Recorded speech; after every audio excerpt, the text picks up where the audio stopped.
Shana Tova. Shana Tova. So last week I had the honor of guiding the TAG students in a tour of our beautiful building, not only showing them the symbolism and religious aspects, but also the inner workings that bring everything together. We began our tour in the same place you all began your High Holy Day journey today, the parking lot. It was a lot less wet then, which was wonderful. From the Circle Drive, we followed the path that generations before us tread, the one we have etched in the ground from the Circle Drive, through the front doors and into the Ulam.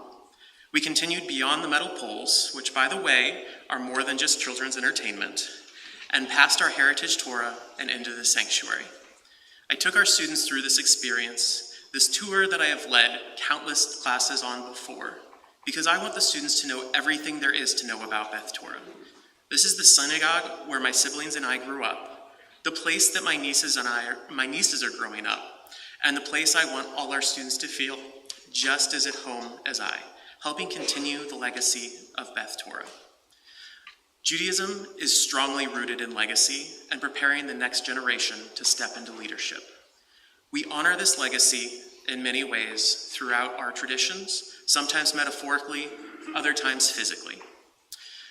A couple weeks ago, my family and I just honored one of these traditions during my niece's bat mitzvah. As we prepared for the Torah service, we gathered Florence, their parents, and their grandparents all in a line on this very bima. The Torah that was written by the Beth Torah community was removed from the ark and physically passed from generation to generation.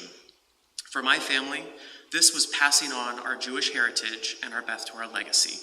17 years earlier, my brother stood in the same spot I am standing now, to have the Torah passed to him from our grandparents and our parents. We prepare the next generation with the knowledge and resources to succeed, but it is essential that each generation pave their own way and create their own memories.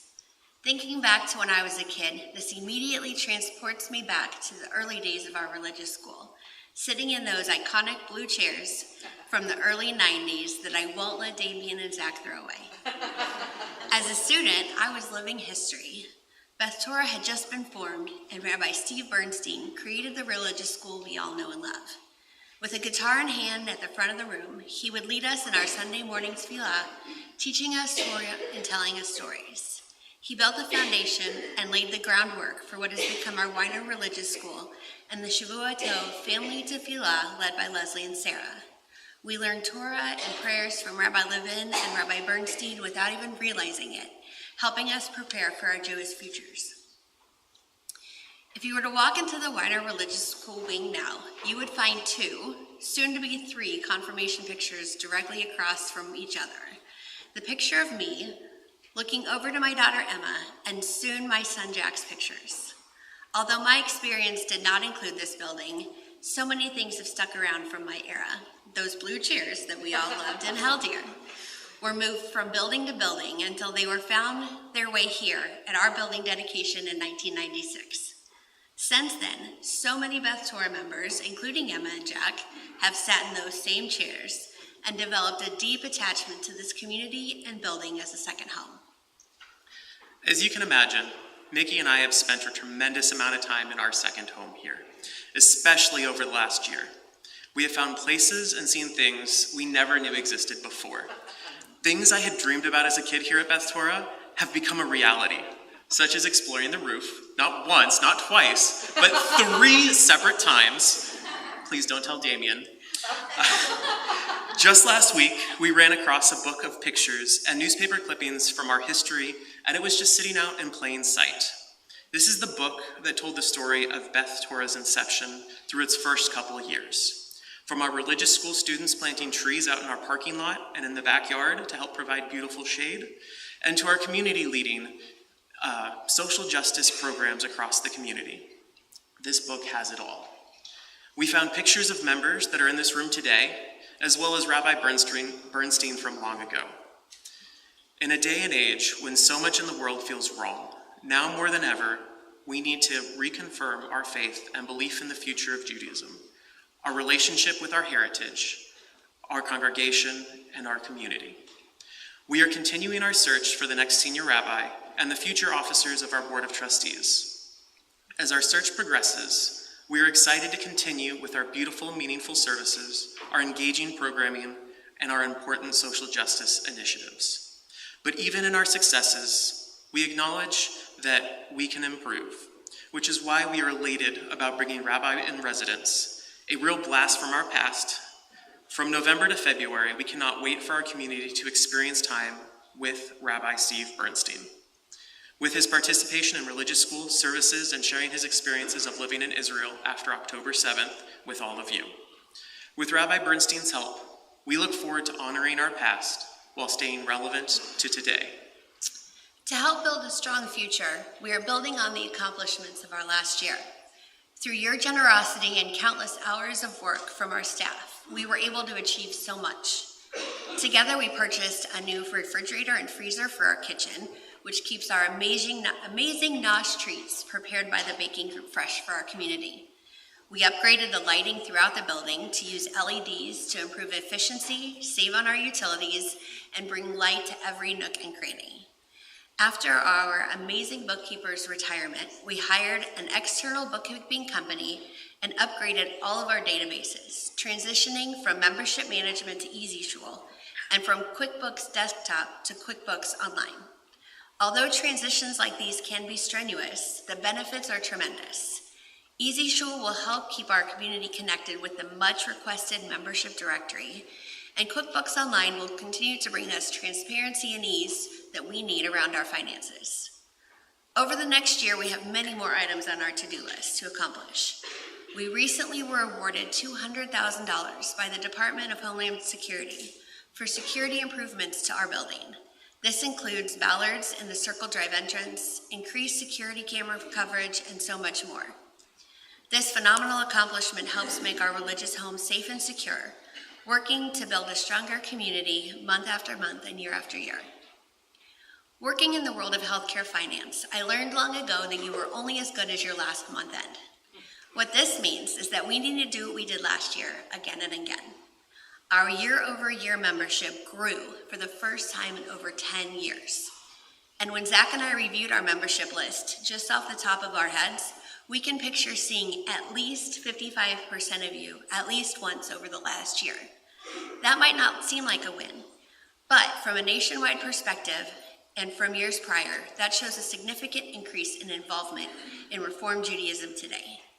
From a financial perspective, we had a positive net income at the end of the fiscal year, which was better than budgeted and expected, but was a direct result of the conscious decisions made by our staff and board of trustees. Mickey, Damien, and I continually work to build our community and strengthen the legacy of Beth Torah. If all of us were to wake up every morning and think, what is one thing I can do to strengthen my Jewish legacy at Beth Torah? Our community will exist forever. If we all invest what we have available, our time, our energy, our community involvement, and our money into what we want to be stable, it gives us the best chance at being just that. Last year, we budgeted $45,000 for our High Holy Day appeal, which we achieved with about 60 people contributing. According to Rabbi Chaim Donin, one of the basic virtues that Judaism always encourages in people is to be grateful, to be appreciative, and to say thank you. We've said it before, but we will say it again always. Thank you. Thank you so much to all of you, our community, for helping us achieve our goal last year.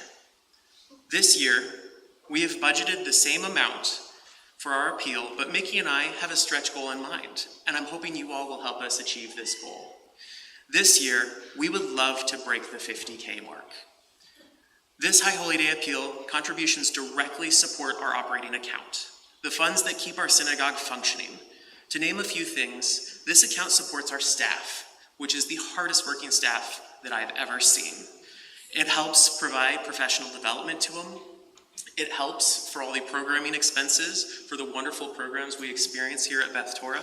It helps support our Weiner Religious School to educate the future Jewish, and our building utilities and the security team. These are all things that benefit from the operating account. As we mentioned earlier, we recently transitioned to QuickBooks Online. But unless you're the executive director or the bookkeeper or on the board of trustees, this may not seem like a big deal. But for us, it's a massive improvement.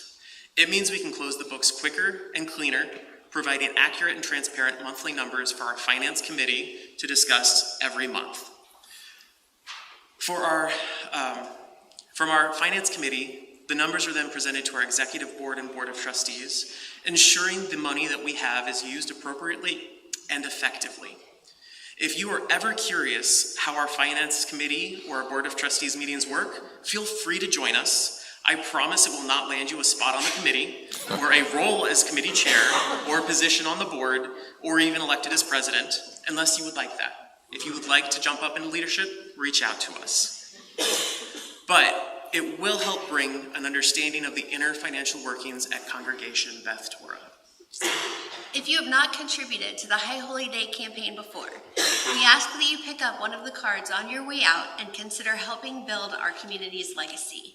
If you were one of the approximately 60 families that contributed last year, we are incredibly grateful for the contribution you made and hope that when you give again this year, you consider increasing the amount to the next tier. If you donated $36 last year, think about giving $72 or more this year. You can donate it all at once, or you can break it into monthly contributions throughout the year. Your increased donation is essential in strengthening the Beth Torah legacy. I look out over our Beth Torah community on this amazing Rosh Hashanah day and see every generation in attendance. Children, parents, grandparents, and even great-grandparents. I think about the life cycle events that Zach and I's families have experienced up here on this bima with our community and the future events we will celebrate together. Through each of your life events, Beth Torah is here to support you. Whether it is your first B'nai Mitzvah at 13, your second at 80, with your generous support, Beth Torah will be there to pass the Torah from one generation to the next, building on our Jewish heritage and ensuring the Beth Torah legacy will live forever.